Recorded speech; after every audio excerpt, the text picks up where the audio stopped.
رہا اس مہینے کے اندر خرافاتیں تو وہ تو ہو رہی ہیں اور ہوں گی. قیامت جیسے جیسے قریب آتی جائے گی خرافاتیں بڑھتی جائیں گی. کون کہتا ہے کہ حضرت حسین رضی اللہ تعالیٰ عنہ کی فضیلت کا آپ اعتراف نہ کریں؟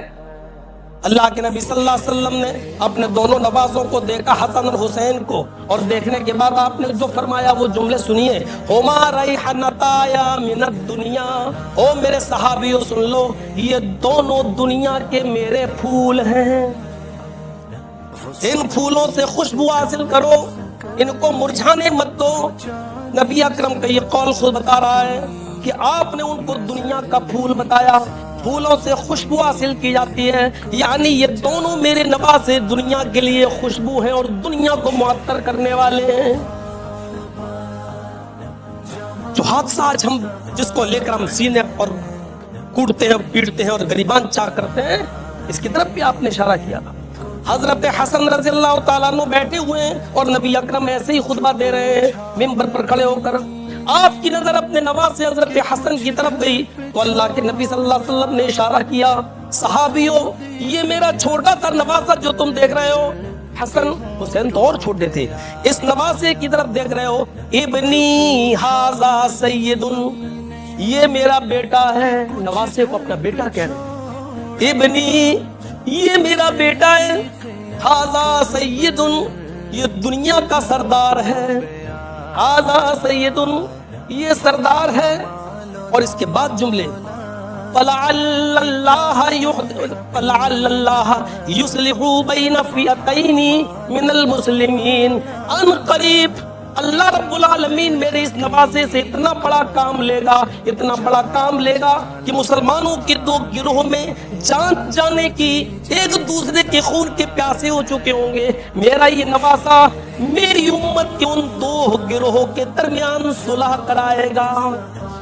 پھر دنیا کی نگاہوں نے دیکھا امیر معاویہ نے اپنی فوج تیار کر رکھی ہے، حضرت حسن کے ساتھ بھی 60,000 مسلمان ایک ساتھ کھڑے ہیں جو حضرت حسن کے اشارے پر امیر معاویہ کی فوج پر ٹوٹ پڑنے والے ہیں، ایک دوسرے کی گردنیں اڑانے والے ہیں. امیر معاویہ اپنے آپ کو امیری کے عہدے سے برخاست کرنے کے لیے تیار نہیں، اور لوگ امیر معاویہ کو امیر ماننے کے لیے تیار نہیں. حضرت حسن کے ساتھ جتنے لوگ تھے وہ حضرت حسن کے اشارے کا انتظار کر رہے تھے کہ کب اور ہم ٹوٹ پڑیں. لیکن حضرت حسن نے فوراً اپنی امارت کا عہدہ واپس لیتے ہوئے، اپنا دعویٰ واپس لیتے ہوئے حضرت امیر معاویہ سے صلح کر لی. 60,000 صحابہ کی ایک تعداد اور ساتھیوں کی تعداد کہتی ہے ہم تو آپ کے ساتھ تھے، پھر آپ نے کیوں ایسا کیا، صلح کر لی. تو حضرت حسن کا جو جواب تھا وہ سنہرے الفاظوں سے آج بھی لکھا ہوا ہے حدیث کی کتابوں میں، تاریخ کی کتابوں میں، کہ لوگوں میرے آدمی انہیں مارے یا امیر معاویہ کے آدمی مجھے مارے، میرے ساتھیوں کو دونوں ہی صورتوں میں میرے نانا کی امت کو نقصان ہوگا، دونوں ہی صورتوں میں میرے نانا کی امت ماری جائے گی، دونوں ہی صورتوں میں میرے نانا کی امت کو نقصان ہوگا. اس لیے ہم آج صلح کرتے ہیں اور امیر معاویہ کو اپنا امیر مانتے ہیں. یہ دنیا نے اپنی آنکھوں سے دیکھا. حضرت حسن نے نبی اکرم صلی اللہ علیہ وسلم کی اس پیشین گوئی کو زندہ کر کے دکھایا. میرے بھائیوں ذرا تصور کیجئے، ماتم مردوں کا ہوتا ہے، زندوں کا نہیں ہوتا ہے. آپ غور کرو، بس ماتم مردوں کا ہوتا ہے، زندوں کا نہیں. اور وہ بھی صرف 3 دن سے زیادہ ماتم کرنے کا حکم نہیں دیا، صرف اتنا کہا جب کسی کا کوئی آدمی انتقال کر جائے تو اس گھر میں 3 دن کے بعد تک چولہا نہیں جلے گا، اور رشتہ داروں کا حق ہے کہ وہ کھانا پہنچائے گا، بس 3 دن سے زیادہ نہیں. ہاں، عورت جس کا شوہر انتقال کر جائے وہ غم کر سکتی ہے 4 مہینے 10 دن تک، اس کی عدت ہے 4 مہینے 10 دن. عدت کو بھی اتنا سخت بنا دیا ہے کہ عورت کو گھر سے باہر تک نہیں نکلنے دیا جاتا ہے، جبکہ عدت کے اندر یہ ساری شرطیں موجود نہیں ہیں. عدت کے اندر یہ ہے کہ جن لوگوں سے پہلے پردہ تھا آج بھی پردہ ہے، وہ عورت 4 مہینے 10 دن تک نیا کپڑا نہیں پہن سکتی ہے، وہ عورت 4 مہینے 10 دن تک اپنے گھر میں بھی خوشبو نہیں لگا سکتی ہے، وہ عورت 4 مہینے 10 دن تک بس یہی ہے، چوڑیاں نہیں پہنے گی، میک اپ نہیں کرے گی، اپنے گھر کے اندر بھی وہ جو ہے بس یہ ہے. اس کا یہ مطلب نہیں ہے کہ وہ بیمار ہو جائے تو گھر سے باہر نہیں جا سکتی ہے. اگر وہ کسی مدرسے میں پڑھاتی ہے